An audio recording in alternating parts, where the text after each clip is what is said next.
Do you receive code when you turn on the radio, you're trying to play the radio or the CD player?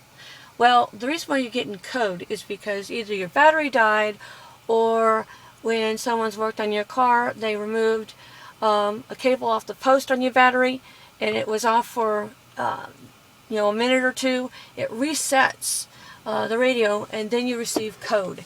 You are going to need the radio code in order to access the radio or the CD player. That's part of their anti-theft.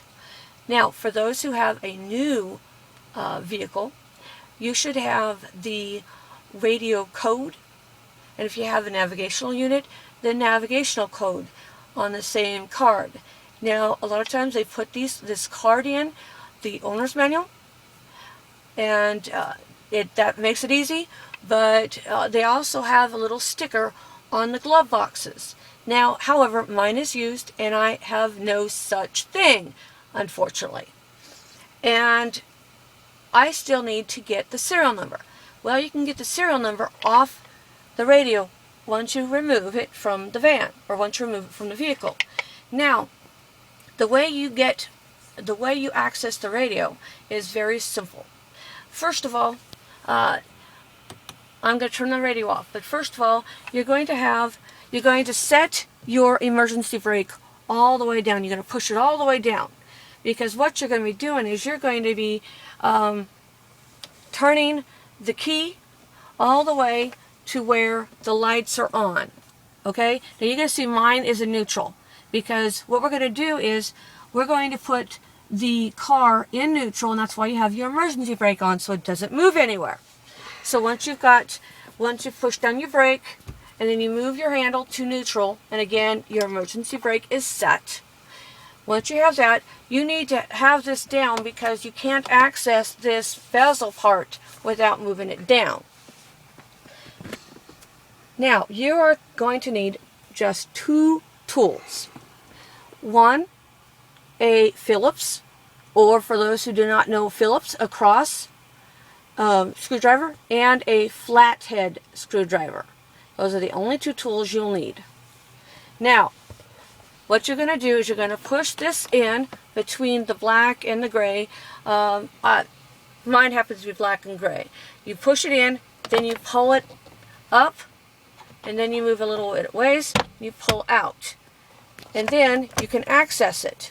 Now, you're going to have, behind here, you're going to have a cable harness, and behind here you're going to have a cable harness. So you're only going to be able to pull it out so far. Now, one of the things you're going to have to do is you're going to have to pull this up, because you need to pull this out of this way. So, we've got that out a little bit. We have to remove the cable that's behind this area. It's going to have a green part that covers that holds all the wires, the harness. You're going to push in this button right here. It actually is just a notch. You push that in so you can remove it from this section here. Okay? Now, on this side, you're going to have another one that you have to actually remove as well. On the left side, you're going to have a notch. You push down on the notch, and then you can pull it out. Although the front likes to come off too. So, I pull on the notch and push down on it. Sometimes it can fight, and sometimes, because you don't want it to pull forward, sometimes it comes out real easy. So the best thing to do is have one hand holding this and one hand pushing down and pulling back. So once you have that, you'll pull this up again. You're still going to have three cables that are three cable harnesses still in. That comes from up top. You don't have to take those off. But set it up so it's held. And you're going to have two screws on this side and two screws on this side that you need to remove. This is where your Phillips head or cross screwdriver comes in. Now I have a Phillips head that has a magnetic tip, but I still put my finger down there because most people don't have, a lot of people won't have this. So when it comes out all the way, I will grab my finger, or hold it with my finger, and bring it out. Now for those that have a magnetic tip, this will come out as long as you have a secure hold.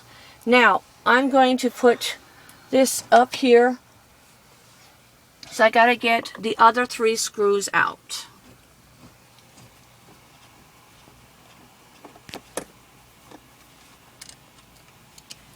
That's the second one, and there's 2 more on the other side we have to get.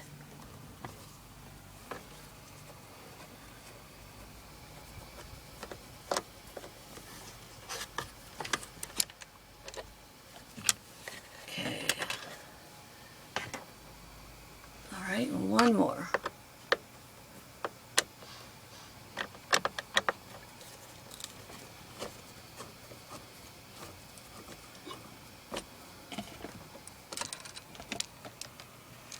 Alright, there you go. Now, the only thing you need to do is pull it out. Now, both sides are going to have plastic to hold it in, so all you got to do is pull one side out and then just pull it like that. It comes out very easily. Now, you don't have to take the whole radio out. The serial number is up top. You just write the serial number down. Now, every radio has its own serial number, so this is not going to be yours. You have to pull out yours, because if you don't enter your serial number in, you're not going to get your radio code. So everyone's got their own serial number. Now, once you get that in, or once you've got that written down, you can put it back in. Now, like I said, there's tabs on both sides, so all you got to do is push it in so it goes beyond the tabs, and then you're going to screw in or put these screws back in. Now, when it comes to this, you're going to actually have to hold the radio up. So this way, the metal is not blocking the hole, or the metal frame is not blocking the hole.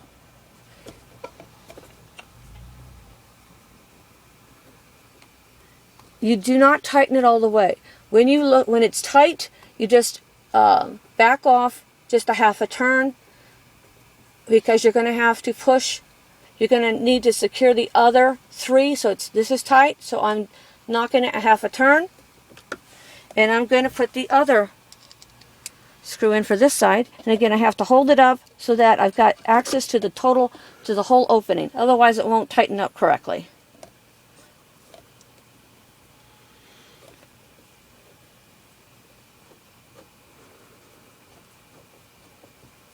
Okay, it's tight, half a turn.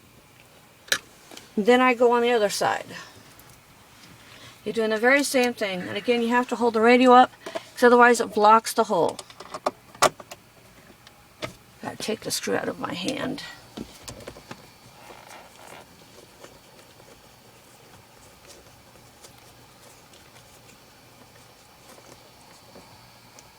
Okay, it's tight. Half a turn. Grab my last screw. Lift up. Now this one I tighten up all the way, because this is the last screw. Okay, it's tightened. Now I'm going to go through all the other ones and tighten them up. That's tight.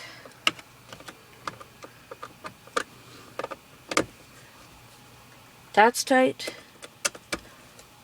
And that's tight. Now we got to put the bezel back on.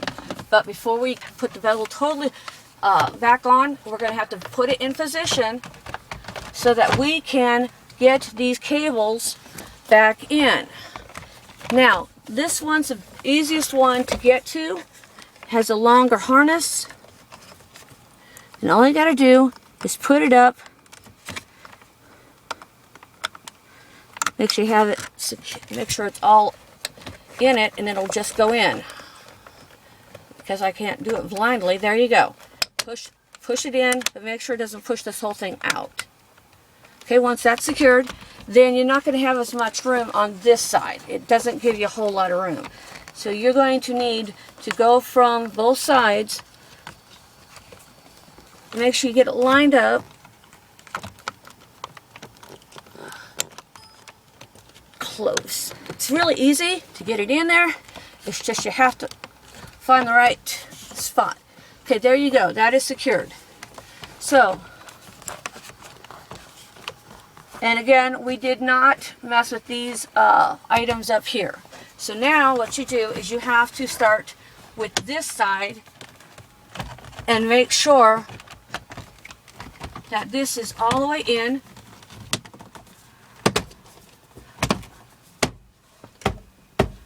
There. So we got the cables back in, and that's still saying code, but there's a website that Honda dealers have. As long as you have your serial number, your VIN number, the correct phone number and zip code that's listed that Honda dealership has it for, then you'll be able to access the code online. So since we've got that in, we've got to put this back into park. So you push down your brake, put it into park, and then release on your emergency brake. It might move just a forward, just a bit, but you're fine as long as that, as long as you're in park. And then you just turn off the car, and then go to the website, and they can give you the radio code. That is it. It makes it easier now, you know. Take care. Bye.